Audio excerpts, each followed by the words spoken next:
District court की bureau chief Syed summer Abbas Shah report कर रहे हैं मीरपुर मथेलो से।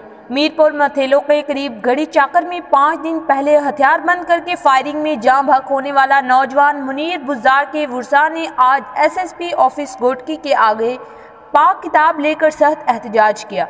इस मौके पर एहतजाज करने वालों में गुलाम यासीन बुज़दार सोडी, मसमात फिरदौस और दूसरों का कहना है कि मुनीर बुज़दार को कत्ल हुए 5 दिन गुजर गए हैं और केस दाखिल भी है। इसके बावजूद पुलिस जवाबदारों को गिरफ्तार नहीं कर रही। जवाबदार बाअसर लोग होने की वजह से इनके साथ पुलिस मिली हुई है। एहतजाज वालों का ये भी कहना था, हमें शक है कि पुलिस पैसा लेकर हमारे केस को किसी रद्दी वाली टोकरी में ना डाल दें। इन लोगों का मुतालबा है कि जवाबदारों को गिरफ्तार करके कानून के कटहरे में लाया जाए और हमें इंसाफ दिलवाया जाए।